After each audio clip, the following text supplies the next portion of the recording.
இந்த உலகம் ஜெயிச்சுட்டு சொன்னா கேட்கும்னு சொல்லுவாங்க. ஆனா ஒரே ஒரு தடவை ஜெயிச்சுட்டு சொன்னா இந்த உலகம் கேட்காது. நீங்க ஒவ்வொரு தடவையும் ஜெயிச்சுட்டு சொன்னாதான் இந்த உலகம் கேட்கும். அதுக்கு நான் ஒரு எக்ஸாம்பிள் சொல்லவா? இன்னைக்கு T20 வேர்ல்டு கப் நடந்துட்டு இருக்கு.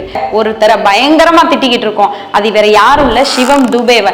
சிவம் துபே ஒழுங்கா விளையாட மாட்டேங்கிறாரு, எதுக்கு அவரை T20 வேர்ல்டு கப்ல எடுத்தோன்னு இன்னைக்கு எல்லாரும் பல விமர்சனங்களை முன்வைக்கிறார்கள்.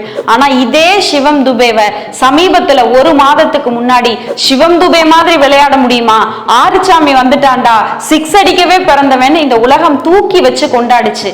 ஆனா இன்றைக்கு அவரை அப்படியே கீழே தள்ளி அந்த அளவுக்கு நம்ம திட்டிக்கிட்டு இருக்கோம்ல. அப்ப இந்த வித்தியாசம் என்ன? அப்புறம் ஏன் இந்த உலகம் தோனியையும் கோலியையும் மட்டும் தொடர்ந்து கொண்டாடி கொண்டிருக்கிறது? இது ரெண்டுக்கும் இடைப்பட்ட வித்தியாசத்தை தான் நான் உங்களுக்கு சொல்ல போறேன். சிவம் துபே ஒரு முறை ஜெயித்திருக்கிறார், இந்த உலகம் கொண்டாடியது. அடுத்த முறையே தோற்றுவிட்டார், இந்த உலகம் ஜெயித்தது போது கொண்டாடியதை விட அதற்கு மேலாக இன்றைக்கு திட்டி தீர்த்து கொண்டிருக்கிறது. இதே மாதிரியான விமர்சனங்களை அன்றைக்கு தோனியும் கோலியும் அனுபவித்திருந்தார்கள். ஏன் தோனியினுடைய வீட்டை நொறுக்கிய கதையெல்லாம் நமக்கு தெரியும்.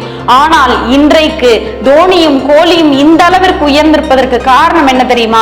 எத்தனை விமர்சனங்கள் என்னை நோக்கி வந்தாலும் எனக்கு உங்க விமர்சனங்கள்லாம் பெருசில்ல, என்னுடைய பயிற்சி, என்னுடைய கிரிக்கெட், என்னுடைய உழைப்பு அது என்றேனும் ஒரு நாள் எனக்கு கை கொடுக்கும்ங்கிற நம்பிக்கையோடு தோனியும் கோலியும் தொடர்ந்து அந்த மைதானங்களில் விளையாடி இன்றைக்கு உலக அளவில் தம்மை நிரூபித்திருக்கிறார்கள்.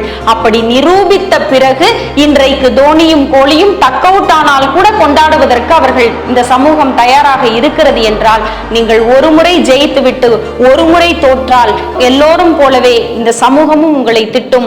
ஆனால் ஒரு முறை ஜெயித்த பிறகு தொடர்ந்து போராடி பல வெற்றிகளை குவித்து விட்டால் இந்த உலகம் நிச்சயமாக உங்களை நினைவில் வைத்துக் கொள்ளும் என்றால், அந்த விமர்சனங்களை எல்லாம் தாண்டி இன்றைக்கே இப்பொழுதே உங்களுக்கான பயணத்தை, உங்களுக்கான கடின உழைப்பை தேர்ந்தெடுங்கள்.